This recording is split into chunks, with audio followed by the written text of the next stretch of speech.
हम मीनू झा उपस्थित छी एकटा चौड़चन पाबनि गीत लऽ के।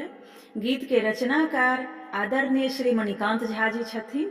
सब गोटे के चौड़चन के बहुत बहुत शुभकामना। धन्यवाद। जय मिथिला, जय मैथिली। मैं गे चौड़चन पावनि के कॉले सब ओरियान गे, करे कनिए ध्यान गे ना। मैं गे चौड़चन पावनि के कॉले सब ओरियान गे, करे कनिए ध्यान गे ना। अनलहुँ महिषीक दूध दुहाई, दीहै नीक सकने पौराई। अनलहुँ महिषीक दूध दुहाई, दीहै नीक सकने पौराई। दीहै नीक सकने पौराई।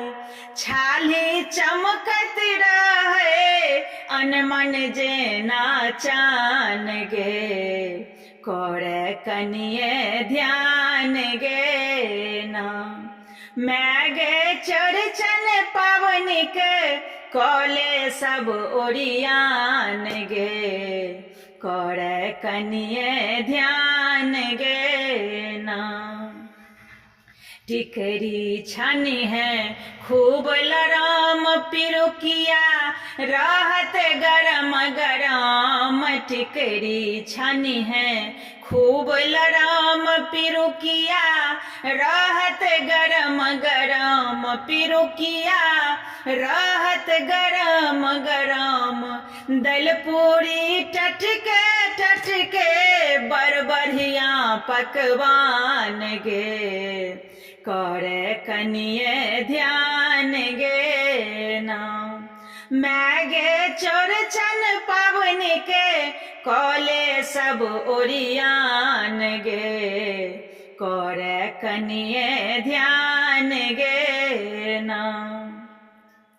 उगथिन साँझे चौठी चान, पुरतै सब हक सब अरमान। उगथिन साँझे चौठी चान, पुरतै सब हक सब अरमान।